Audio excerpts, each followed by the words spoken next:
Live hiphopdaily.tv. CashColorCannabis Podcast, a high level of conversation. I'm here with my man Stanley, the Cannabis. He's definitely session up like the crowd is. He brought in a special crowd. It's almost like a faux film situation. Like we have a movie going on here. You got I appreciate you guys coming out, man. All right, that's what's up. What are they filming for? They filming for something that you're working on? Well, I met these guys while we were filming it. While we were filming at Dr. Uma's house he got the weekend. clouds going. I'm playing. And they were filming a special on cannabis, the South, and it's M23 Inc. and M23 Media. Check this out right here. Here's the card right here, so people can follow them. And Cochise Films. I met these guys at one of the most euphoric places you will ever meet, and I would like to invite each and every one of you to this same location. Okay. Dr. Uma's house. Dr. Uma Dambamalan. That is our cannabis healthcare educator here in the state of Georgia. She's based out of Boston, but she teaches us here. Oh, we need to meet. You know, I'm from Boston, so anytime I hear Boston, I'm like, I gotta know you. And they were filming a special with DC Scrogger and some more guys out of DC, and they were filming like just throughout the South, the tales of different cannabis stories of from oppression to injustice to the parents who are literally having to go behind enemy lines to heal their children. Yeah, you've seen a lot of that. Yeah, like Leafly did an article on it last month that Georgia is the #1 CBD black market city in the nation. Not shocked. Oh no, You know how I feel. You know, well, we was just having a conversation about how Atlanta and Georgia are two different places. You know, there's a lot you're gonna learn about Atlanta and Georgia in the next couple of years as these laws start changing as far as for cannabis. Because like you said, there's a huge black market out here for that. Just like in Atlanta, there's a huge edibles market. You know what I'm saying? That you'll never guess. You know what I'm saying? Like you would never guess from black, white, old, young. There's a huge market for that. And think of that. Like, take that entire notion you just said. So think about how many African Americans own cooking entities in legal states, and they haven't even thought about it. Like, man, I don't have the money to open a dispensary. The way the cannabis industry is set up, as well as you know, they have it pretty much set up to where we can't get in. But the word can't is a sign of self-doubt. I just like to say they make it difficult for us to get in. Yeah. Because roughly right now, if you don't have $250,000 cash, No, exactly. You can't get a dispensary. You're not going to be able to do that. But one thing you can do, there's so many other ways that you can be involved. Like, I'll give you a perfect example. You know, again, me and Stanley, we have these conversations. That's why it's almost like I could have him on here all day and we could talk about this. I know brothers right now in the rap game who will bring their homies out from jail and they'll become bodyguards. You know what I'm saying? And you'll have them watch you when you go through shows, make sure that you ain't getting your chain snatched, things like that. I tell dudes, I say, yo, you can take that same logic and apply it to the cannabis industry. Not you having to smoke, not you having to have a dispensary. How about you being the dudes who lead these people back and forth to having to transport money? You know what I'm saying? And that's what they have a lot of conferences on, because that's another thing that I literally harp on every single day to everyone I meet. The cannabis industry is the last gold rush. It is. That's it. Everything else under the sun has been found, discovered, and marketed. Yeah. Cannabis is it. The only thing other than cannabis is human body parts, and that's a whole other discussion. Bro, we ain't going down that rabbit hole today. Yeah, not tonight. We know it's going to open up the doors. Yes. It's going to open up the doors to a bunch of flat earthers, and I'm not having this tonight. Because when you tell people, hey man, I'm in the cannabis industry, they automatically think that you either grow or sell. Exactly. There's a $1 billion ancillary market. Man. If you drive a forklift, there is a supply company that sells $10,000 extraction machines that need somebody to carefully pick up these crates. If you're an electrician, there are lighting companies that need electricians to wire new lights. You can invent the newest type of light. Lower energy costs, higher output. There's so much you can do if you're good at drawing, media design, if you're in IT, because the problem is right now, this is a challenge for all the ITs who might be watching. Georgia needs a better tracking software. The problem is that they're saying that prior to the legislation they're working on now, doctors had to report every 6 months. There's no other drug they prescribe that they have to do a review on every 6 months. They give out tens of thousands of Oxycontin every day. But they made cannabis difficult. Well, the thing is, people don't understand that this industry is for us. Look at Revolutionary Tactics. Oh, yeah.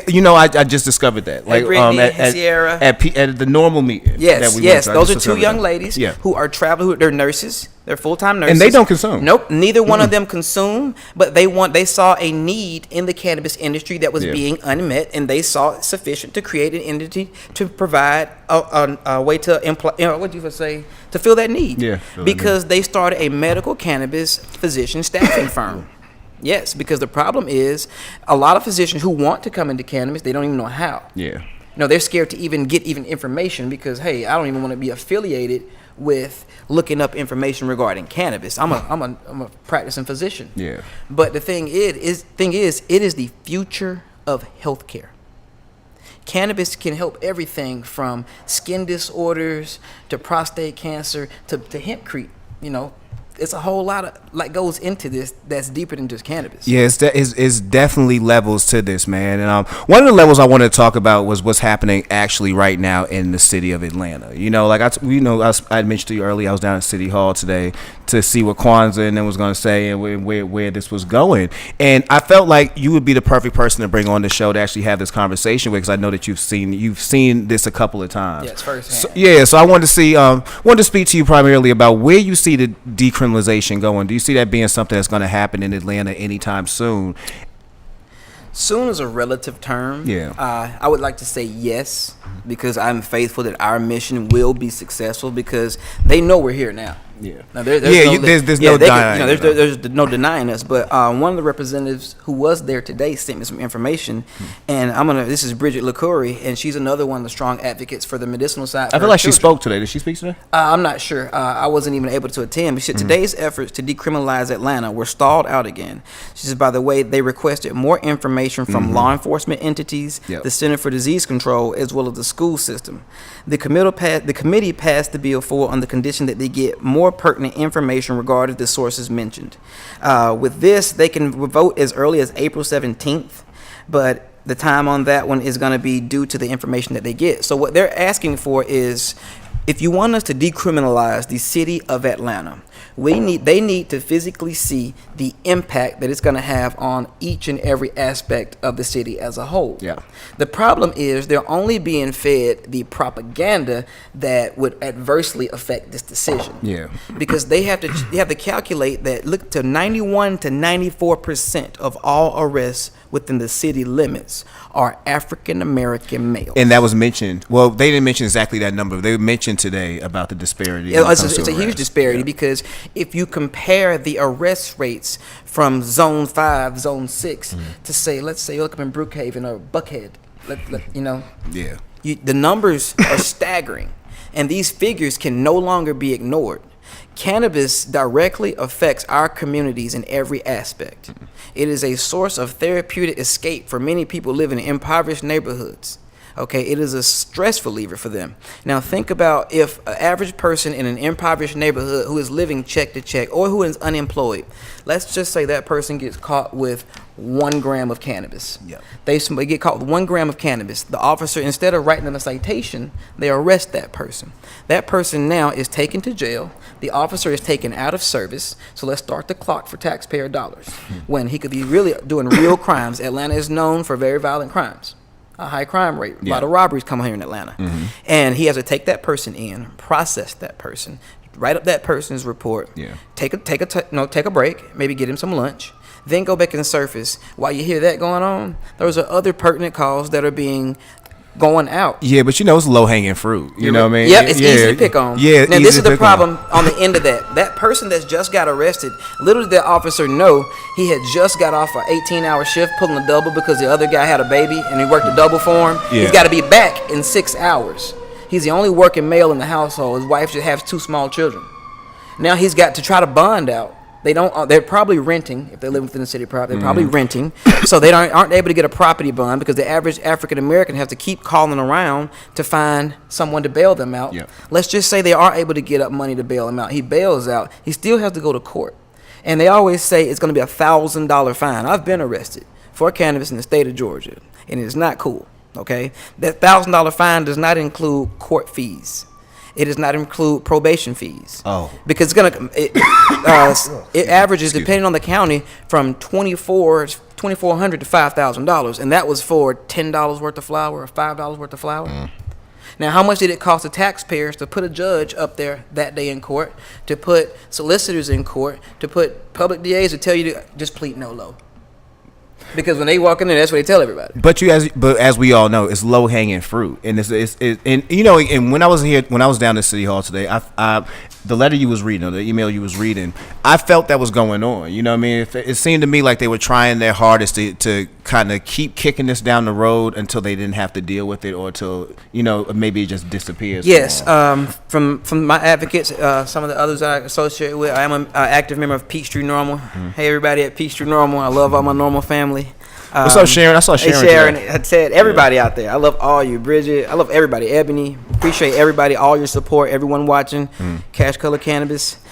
So what went on today, there were dual cannabis meetings going on in Atlanta. Do I tell people, if you don't think the industry is in Atlanta, it is. Oh, they already here. Hey, this guy here, Cash Color Cannabis, is proof that the industry is real in Atlanta. So if you don't believe it, check the hashtag. Atlanta-bis is a real thing, man. Listen, there was a meeting at the Atlanta City Hall on cannabis. You go right around the corner. There's a meeting at the Georgia State Capitol on cannabis. Really? Yes, for the meeting, the subjudiciary committees that I've been testifying for. Include other conditions in the scope of practice. Yeah, because initially when they first passed the bill, it's slipping my mind. But when they first passed, there was only certain ailments that could actually. And also with those ailments that were notated, the key thing to notate was that a lot of them had the verbiage in them end stage. And for people who aren't medically inclined to know the verbiage, end stage means that you are in the final stages of that disease process. Exactly. And the only thing they're waiting for you is perish, for you to expire. So pretty much they only allowed you to gain access to the medicine that can save your life once it's too late. And what the thing was, what's so surprising, there's been several cases of patients that have been end stage and that actually went into remission. Yeah, you know what? There's no doubt anymore. The only person who doesn't believe that, well, not the only person, but the one of the few people who still believe that there's no real medical, there's nothing that medically can happen for you if using cannabis is Jeff Sessions. You know what I mean? Like, he's the only person really. Yes, because according to your Attorney General Jeff Sessions, good people do not use marijuana. You know what? Let me cut you off real quick. Because one thing I was thinking about today, like you say, good people don't use marijuana. You know what I've been hearing all my life is who's a drug addict. You know what I mean? I'm a drug addict. Yeah, marijuana, you're a drug addict. Cocaine, crack, of course. How is it now we have this pill epidemic and people are now just opioid abusing? I can tell you why. How are you just opioid abusing? You're not a drug addict. Because I remember being in high school when I was at Winchendon school. I'm going to call the name out. When I was at Winchendon, there was a lot of rich kids up there cracking up their Ritalins and sniffing them and selling them for $25 a pop. Okay. I knew they were drug addicts. You know what I'm saying? Nobody was even going to call them that much even back then. Now all of a sudden you still coddling people? They opioid addicts? Well, the thing is now they're actually prescription experts now. You have 16 and 17-year-olds. Oh, true. You can dump a bunch of pills in their hand. They can tell you what's Ritalin, what's Oxycontin, what's Xanax, what's Lisinopril, what's hydrochlorothiazide. They're gonna tell you. True. What's Benadryl? Oh no, that's just an aspirin. True. They're gonna tell you. True. They give me all those. True. All them, like that's. Again, I hear you. There's an opioid epidemic. There's an opioid problem. Well, our culture pillhead drug addicts. You ready? Our culture isn't helping this epidemic in any circumstance. Not by coddling this. Because if I turn on Pandora right now and turn on one of my ratchet radio stations, it's gonna say Percocets, Molly Percocets. That is synthetic heroin. But let's talk again about perception in media, because again, me and Stanley, this is what we do. You know what I'm saying? I often tell you that I don't care how many laws get passed in this country. I want people to get past that thought. We're going to decriminalize and everything's going to be legal and this is what we're going to do. Oh. They can decriminalize that tomorrow, and you know what's going to happen to people of color? You're still going to be a criminal. Yes. You know what I'm saying? Because it's how it's portrayed in media. And until you take a better control of the media and take better control of the examples given, you're still going to be that criminal. Like the reason why Future can get away with saying Percocets, Molly Percocets on a mainstream record is because they still don't equate you popping pills with you being a drug addict. That's still, now you have an opioid problem and we need to help you. Yes. Now again, if he went on there just talking about blowing weed all day, you know what they're going to say? He a drug addict. Yep. Straight Period, point blank. He a drug addict. Yeah. That might not fly. And that's the stigma we have to break. Yeah, and again, I want people to really understand that part too. It's a big part of media. Like, we could do all we want to legally. There's so many things in this country that's legal that they still look at us as criminals for doing. Well, you know what I'm saying? I've seen it in certain states which have legalized cannabis. Yeah. Well, they've also, if you are a medical patient and you receive your medical treatment and your card and you're in the system, it revokes your Second Amendment right. That happens in D.C., doesn't it? Like that. You can no longer carry a firearm. Well, if you ride on I-75 South, like towards McDonough, there's a liquor store. I think it's like a Z&Z liquor store. It's a picture of 2 chicks with AR-15s advertising liquor. I'm tell you something. I would much rather you smoke and then walk around with an AR-15 than walk around with a bottle of whiskey and an AR-15. Yeah. Because eventually with the cannabis, you're probably gonna be like, let me make sure the safety's on, the breech is empty. Let me take the magazine out. Let me extra make sure, concentrated. You're gonna be like, you know what? Let me stick the piece of my phone charger in just to make sure nothing's in there. And guess what you're gonna do? You're gonna be like, man, I'm gonna make sure. Let me hide this in the bushes. If you're drunk, you'll be like, I bet you I can hit the top of that light. Like, you got to think about it. Yeah. Oh, but one more thing that happened also at the Capitol today. Okay. They combined multiple cannabis medical bills. So they had different Senate bills, House bills on the ballot. What they did was made a composition of them, and it is going to be SB 16. Okay, SB 16, which is Senate Bill 16. You can look this up on the Georgia laws. Senate Bill 16 is a combination of House Bill 65 and Senate Bill 16, as it was voted on 147-4 today out of the House and into the Senate. Who were the 4 who voted against it? Oh, I don't know. We'll see that later. Yeah, right. Which on the Senate on Thursday. Now, this keeps the THC content, the THC percentage of the prescribed medicine at 5%. There were legislative personnel pushing for them to lower the THC percentage to 3%. Which is taking a step backwards, but I'm happy that they did amend that. They also included severe autism, end-stage Alzheimer's, but they also going to include peripheral neuropathy, and neuropathy is the loss of sensation and within the nerve endings. It starts primarily with diabetics, and it starts in their feet. Due to the high glucose, they lose feelings. It kills the nerve endings. That's how a diabetic can have a wound on their feet or one of their foot. You not even know it. And that's why they give them at the clinics, they give them little mirrors for the diabetic, because the average diabetic is usually overweight. And most overweight people can't look down and see the bottom of their feet. Because you have diabetics who've lost sensation due to walking around with a high blood sugar. They'll step on a thumbtack in the house and not even know it. Ooh. My ex-lieutenant at the fire department's father broke his ankle. He said he went to visit him. There's a blood trail around the house. His dad's ankle, piece of the bone is sticking out. He's been walking on it for a day. He didn't even feel it. So they're approving neuropathy, and that is pertinent because you have spinal neuropathy and advanced neuropathy, because my mother actually suffers from spinal stenosis, and that's the hardening of the spinal cord. So she has to have surgery on the 10th, which, Mom, if you have it my way, you're not having surgery. Let the Cannabis take care of you. Mom, if you're watching the show, thank you. Hey, thanks, Mom. She's probably watching. My mom's probably watching. Thanks. That's My what's mom's up. probably watching. They also included severe Tourette syndrome, epidermal bullosis. Okay. I'm gonna have to look that one up. AIDS, severe or end stage. So it goes to the full vote by the Senate on Thursday and is expected to pass. And so what this means for each and every one of us in here, there is somebody in our phones right this minute that affects. That affects. Because 1 in 55 African Americans in Atlanta have HIV/AIDS virus. Okay, so this is my mission. Is I want us to come together and to make Atlanta, Georgia, the cannabis HIV treatment capital of the world, second to Israel. I want Atlanta to be the HIV treatment capital of North America. If we can be the infection capital, we can also be the prevention, education, and treatment capital. Hey, that's a bold statement. That's a huge task to take on, and I think it's doable. I think it's very doable. Because everybody wants to have sex, but nobody wants to talk about the consequences of it. Salt and Pepper did, didn't she? Didn't they have a song? What was it? Let's talk about sex. Yes.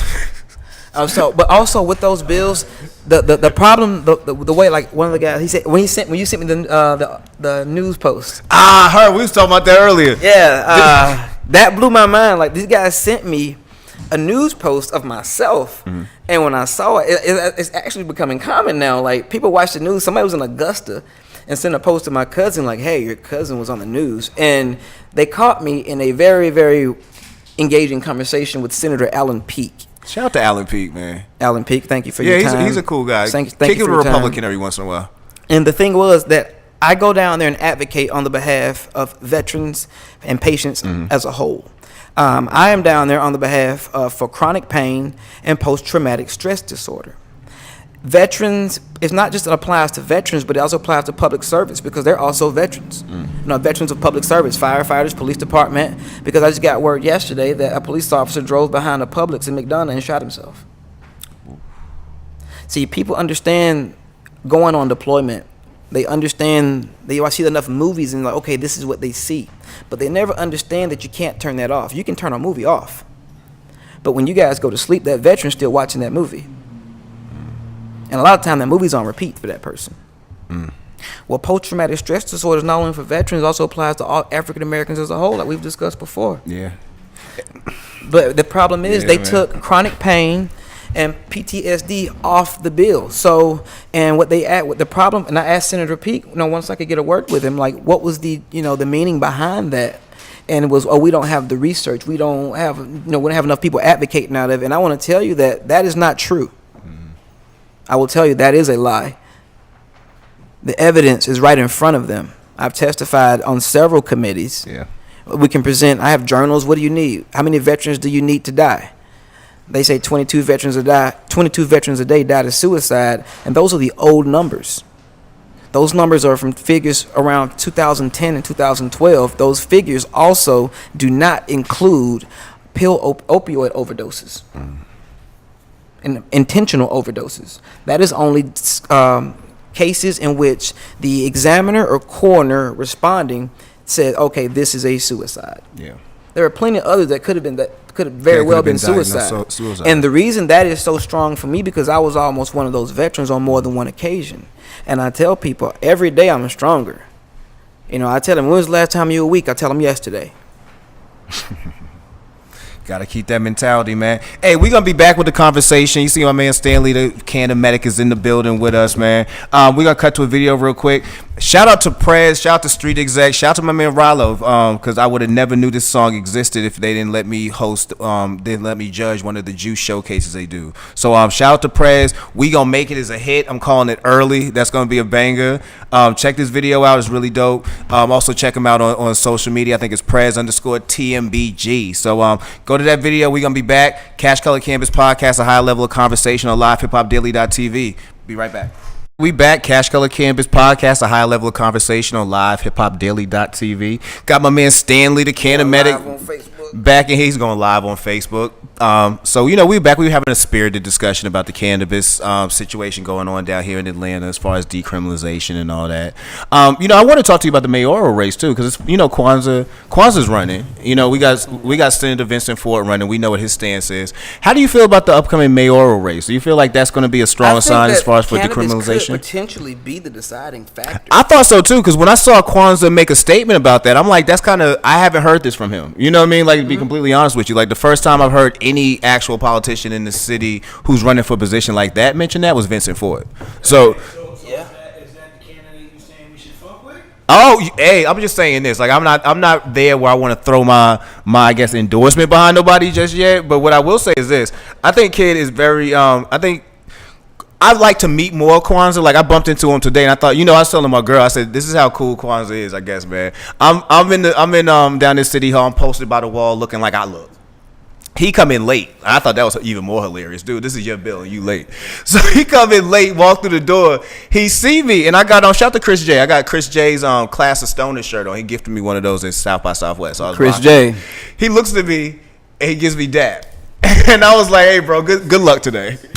Yeah, that was peace. So that's the most I know about Kwanzaa. Kwanzaa, I'd love to meet you. Maybe even have you on the podcast. Come explain yourself. But between him and Vincent Ford, them the only two people I could firmly say are actually, I guess that's one of their stances, decriminalization among other things that I could really get behind. So it'll probably be one of them. I ain't gonna lie. You know what I'm saying? But I can't say which one I'm I'm leaning more. I'm 100, and I don't live within the city limits. So, but also I know that personally, I have a political influence just due to the people who follow me. True. If I have 500 people to follow me, that's potentially 500 swinging votes. Yeah, no lie. And of course, I'm pushing for the cannabis votes because why? If the Center for Disease Control is here, why isn't more cannabis affluent here? Hey. You know, why can't we make Atlanta the Seattle of the South? How about or the Portland of the South? Let me throw you one more, man. Sickle cell anemia is something that totally affects people of color. I mentioned a lot. Atlanta and Georgia, two different places. Wait, but Atlanta and Georgia are two different places. But I know for a fact in Atlanta, like you said, the CDC's down here. We have Emory. You got Meharry.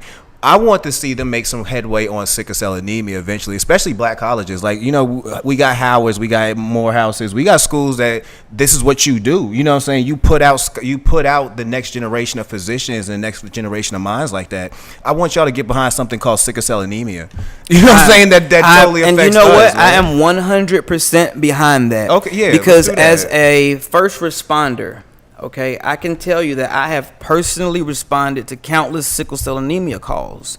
And when you respond to a sickle cell anemia call, when they're having what is a quote unquote sickle cell crisis, what happens is your normal blood platelets, they're round. Yeah. Okay, they're rounded, kind of like a Werther's Originals.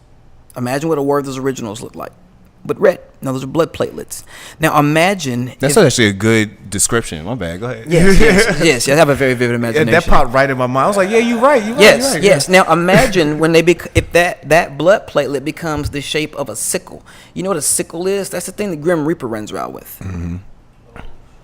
Yeah. So imagine what blood platelets feel like going through your veins, feeling like Werther's Originals, like we all feel right now. Now imagine them shaped like grains of rice or sickles with sharp ends. Everything hurts. That patient stops right then and there, and they are in what we call a sickle cell crisis. Oftentimes, these patients need Dilaudid, which is hydromorphone, which is a very strong synthetic opioid. It's very, very strong, and it's because you can give them like 6 milligrams of morphine, and it barely touches. You really feel bad, and that's heavy. Moving them. You feel bad moving the patients, man. And it's always my people. It's always us. It's always my us. people. And even the sickle cell trait is us. Is an African American trait. They say, "Oh, he's sickle cell trait." It's us. And they said, I can't remember the NFL player. Maybe he was a NFL Steelers defensive back a few years ago. Could have been William Gates, one of the guys. I don't think he plays with them anymore. He played a game in Denver against, I think, Tim Tebow. One of those games. It's been a few years. And after the game, he was hospitalized. And they had to take out his spleen. If you don't understand, if you ever injure your spleen, you will be dead before you get to the hospital. Your spleen has one purpose. You can live without it, but it has one purpose. It stores extra blood. So what happened was he had sickle cell crisis during the game. Altitude. Different oxygenation level. His body wasn't equipped for that, especially having sickle cell trait. That's why they tell people if you're going to travel with sickle cell, be careful at altitude. If you get altitude sickness, it progresses faster in patients with sickle cell traits. Well, all it clotted in his gallbladder. He had to take his gallbladder out before he died. Remember, they made the playoffs that year. Had to go back to Denver. Denver didn't start their starting defensive back. He wanted to play. Doctors cleared him and said, listen, you can play at your own discretion. If you play this game, it may kill you. He was like, I'm a baller, football is life. Mike Tomlin told him, this game is not worth your life, young man. It's really not, sir. He sat out. And if you remember that slant that Tim Tebow threw, you like, how the DB, how you let safety let him get behind? That's how. Because your starting cornerback wasn't playing. Now, I can't put it on that one play, but... Yeah. And that goes back to sickle cell trait because it's only our people. It's only our people. So again, when you speak about some of the things that you want to see come to Atlanta, and definitely I am a proponent of seeing decriminalization. I want to see them start using and start opening up more opportunities for medical marijuana. But this was something else they were talking about today. Sickle cell anemia is out there, folks, and there's a lot of medical institutions in this city, and there's a lot of black folks. Maybe work on that. I'll tell you what right here, because I have investors ready to go. Listen, I am the Cannamedic. I am here to teach cannabis, healthcare, and overall education to my people. Okay, not just my people, all people. I'm not in this for money. I'm in this for life, because each and every day that we sit and twiddling our thumb, people are dying. People are dying because they don't have the education. Amen. Well, there's no sense in me having the education and I not share it. But I need you guys to listen, but also process what I'm telling you and share this same information. Because not only for myself, like you said, decriminalization is pertinent. Just think about what that would do for the city of Atlanta. Yeah. Because a cannabis arrest can affect you getting a loan, getting into school, getting Pell, getting a job. Because when I was a firefighter, I applied for a part-time job at the airport just like all other firefighters. Travel for free. I was denied because I had a cannabis arrest. They're like, why? Everybody's got hired. Why didn't you get hired? No, your fucking business. I got locked up for that pack. So, it's serious because we've got to do something. And I feel like, again, one of the big reasons, and it kind of helps as far as inspire the documentary. I feel like this is a conversation that we need to have for levels of, speaking about the medical, saying side, definitely. Work, but speaking about the political side, because aside from the fact that maybe it can alter how you get arrested, or maybe how it could alter how you get fined, it's really going to alter what your neighborhood look like. You know what I'm saying? Like, it's really going to alter that more than anything. So if you don't get now to know who the next mayor is, who your city council person is, if you're not really involved in that situation now, then you're going to wake up one day and your neighborhood's going to look completely different. And that's what I want people to fully And I found that it's out not too. About smoking weed. It's not about being able to capture this part of your, do this next little vice. It's not about that. It's about you understanding what the hell is going on around you. And again, we have to stop being narrow-minded about situations and stop looking at, I guess, what the obvious thing is. Smoking. I don't know if it's good or bad. Well, how about this? It's already happening, and what's could be really bad is this neighborhood you live in could be redistricted to the point where it doesn't benefit you at all anymore. Whatsoever. You know what I'm saying? So you could be seeing now this plant in your city making somebody else money, making somebody else's neighborhood look better, and you now live somewhere totally different because the people who got elected to help that never was on your side in the first place. But you was just paying attention to the fact you could smoke. You know what I'm saying? And I want us to kind of get past that part as well. Like, understand that this is a huge ramification. You talking about your neighborhoods. You talking about just control of yourself. It's bigger than just you smoking. That's all I want to say. Soapbox. I look at it like this right here. Yeah.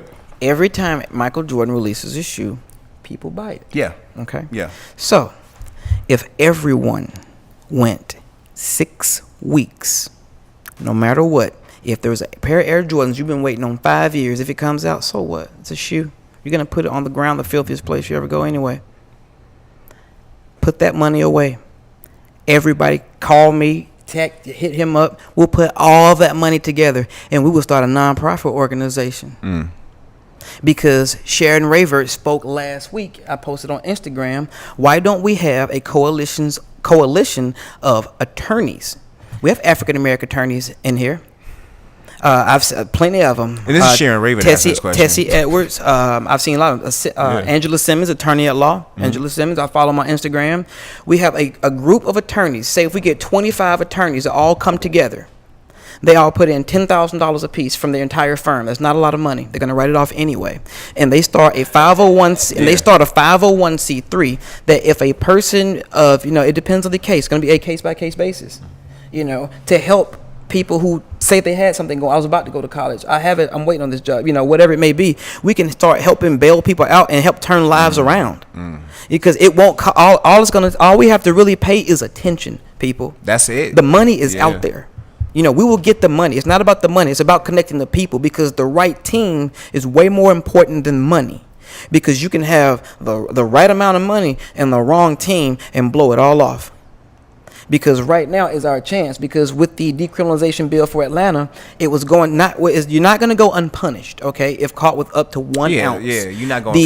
It was going to be punishable by a fine of $75. Now, to some, it's like, okay, I'll pay that off. Well, to some people who only were able to afford that $10 blunt, they scraped up for 2 days to get that. Yeah.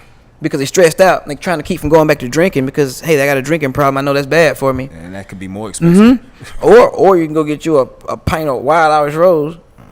That's what. Hey, I mean, I'm from the ghetto, man. That's what they drinking. Don't get that cold down here. Oh, okay. New York City, when it's them days when it's freezing, we chilling on No, Wide Irish Rose. No. Get some Under Armour. Don't use Wide Irish Rose to keep on. Get some Under Armour. I had a teacher used to drink Wild Irish Rose. Like, she was to keep it in her desk. She didn't think we knew though. I used to swap it with a teacher.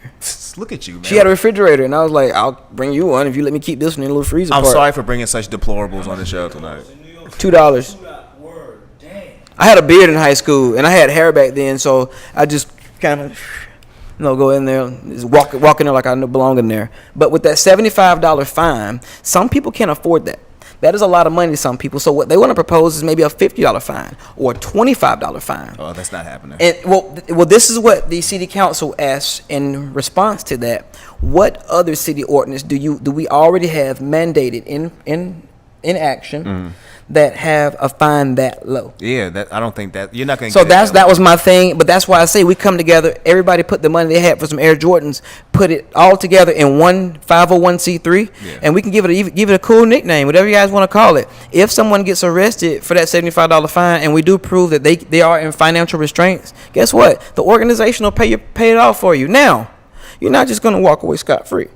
Okay, what we would like in return is just donate some of your time to us. Help just do this outreach and reach some of these younger people, reach someone else, because it could be your little brother, it could be your nephew. I have 3 nephews, that are of age, and it could be any one of us. It could be you, it could be me. Yeah. And if we had a coalition of others to come together for each other, and that'll just push us even further in reform. If other states like, wow, we've got people coming together in the South to bail each other out of jail in case they need it, like, where they do that at? Hey, what we say, man, Atlanta influences everything, man. I know we're getting towards the end of the show. I do appreciate you coming through, Stanley, man. Also, man, always with the information. 420.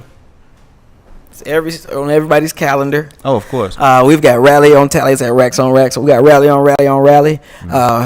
The Green Rush team is having a rally. We're having a 420 rally at the Capitol.